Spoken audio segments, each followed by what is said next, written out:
Yo, what is up, guys? Gamerverse back again, here to do another review for you guys today, man. Today we are reviewing Rise of the Ronin. If you guys haven't heard about this game came out about a year ago for the PS5. I think it might have been 2 years, but it came out like a year ago for the PS5 or 2 years ago. And then recently it got ported to PC, or I think about a couple of months ago. And yeah, today I'm doing a review on the game. I just got the game, played it, kind of completed the story, but there's a lot of reasons, as you guys can read by the title. Testing it out on a GTX 1660 Ti, and there's a lot of things that I can cover in this video. But as you guys know how I do my reviews, usually I compile a bunch of topics, and then at the end of the video I will give the game a final score. Hopefully you guys will decide if you do want to play the game or not. Of course, you can always just let me know in the comment section below. But without further ado, guys, let's get into the video. So first, I do want to talk about the story of the game. Let's cover the story first. So the story is, it has a good premise. The game's premise is you start out as a blade ascendant. You have been in training and you're being trained by a certain blade master, and you start out creating your character. I think that was one of the cool parts of the game, actually creating your character and then seeing your character come to life in the game. That was really awesome and a good part of the game. But the story of the game is you are descendant of the blade a colony or something, and your job is to go and find and take out a particular colony of shogun assassins. If you guys don't know what shogun assassins is, it's basically people in Japan with blades and with samurai swords, and they are like assassins. If you don't know what a shogun is, yeah, the game is set in a post-feudal Japan. I think in the 1800s or the 1700s. And that's basically the premise. It's kind of like a story of power, so to say. But you gotta go ahead and get revenge for one of your fallen members. And you gotta also go ahead and find your blade twin. The person that starts out at first with you, she's with you. And then in the beginning of the game, she gets taken away by someone. So basically your goal is to go ahead and find her and see where she is. Depending whether on if you decide to play with a male or the female, it will go vice versa. So if you decide to play with the female, then the male twin will be lost, so vice versa, you know. And yeah, that's basically the plot of the story. It's a cool plot for a samurai game, I guess, but I mean, it was missing a couple of things in my opinion, and I think that they could have actually organized the story a little bit better, give it more impact. So yeah, as you guys know, I'm playing this on my GTX 1660 Ti, and here comes the moment where I really scratch my head. I go ahead and look at a Reddit post. I looked at a Reddit post, and it seems like I was not the only one. As you guys can see here, the game's textures are so bad. Like, it loads bad and the game just crashes a lot.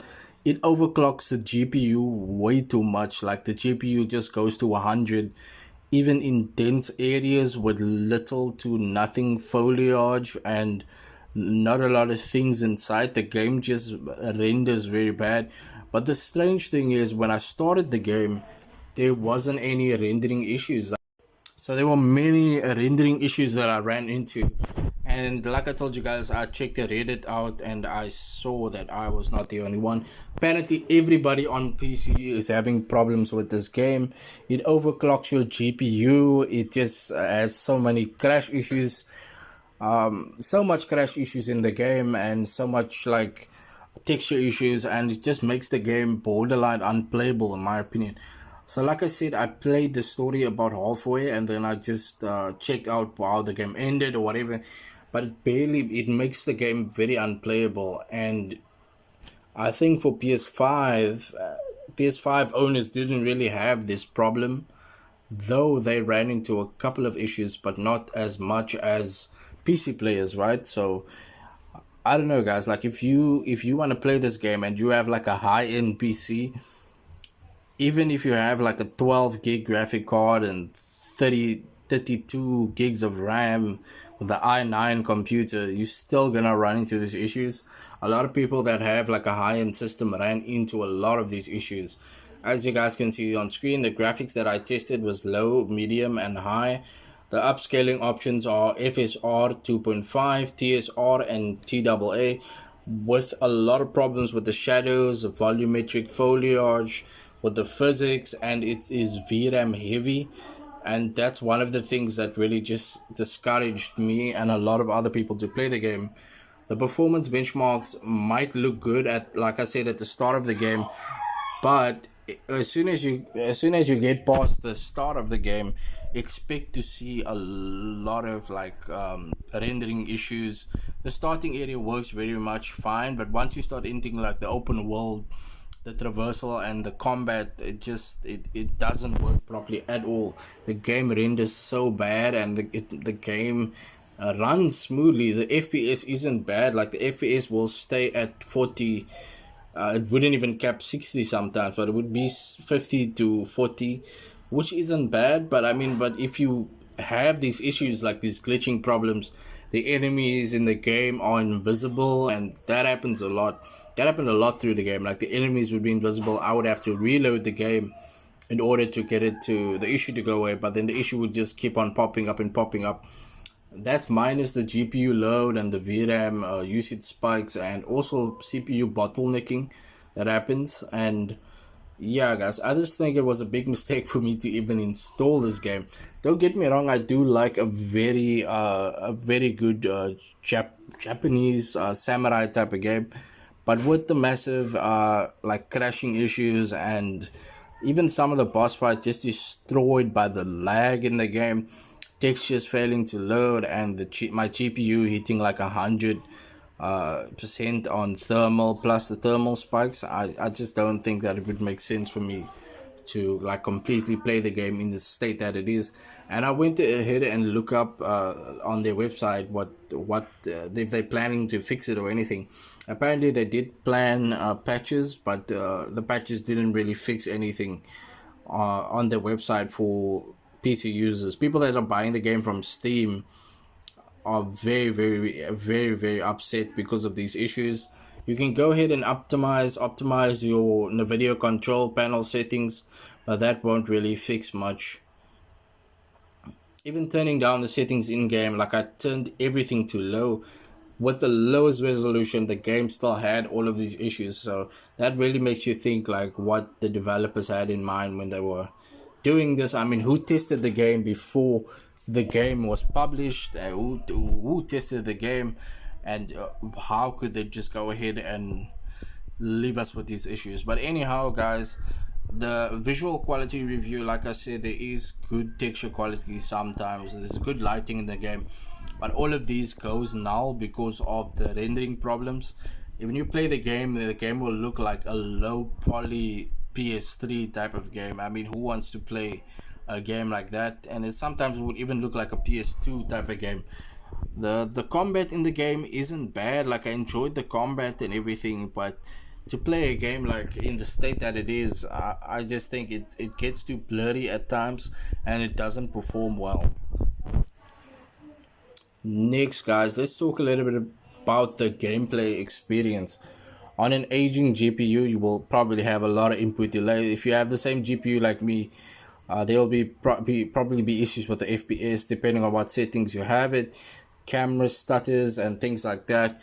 The open world will probably render a lot slower. I mean, having a better GPU than a GTX 1660 Ti might help a little bit, but you are still gonna experience the same issues that people like me have with the GTX 1660 Ti. So having a higher VRAM, people still run into these issues where they have 100% VRAM usage, and that just really upsets people, and all of the rendering issues and all of that.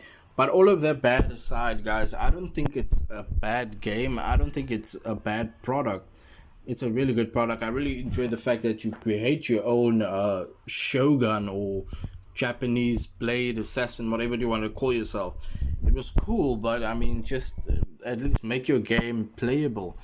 make it playable and make it optimize it better. If there's one thing I can't stand is games that aren't optimized well. It just doesn't do it for PC players, and the game is very much unplayable.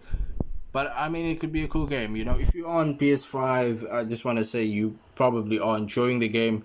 You probably enjoyed it and don't have all of these issues that us PC players have. But yeah, let me know, guys. That is my review for Rise of the Ronin in the current state that it is. Let me know if you guys know of any mods that can fix these issues. Please let me know in the comment section below, and I can go and check it out. And hopefully, I will install the game again. Hopefully, these mods can help. But yeah, if I'm giving the game a final score, I think the game deserves like probably like a solid 4 out of 10, if not even a 3, but a 4 out of 10.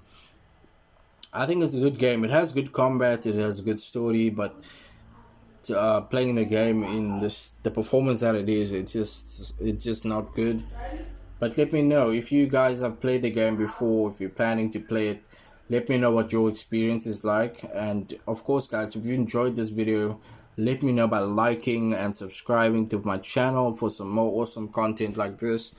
And I've been Gamerverse, guys, and of course, I will see you guys in another video.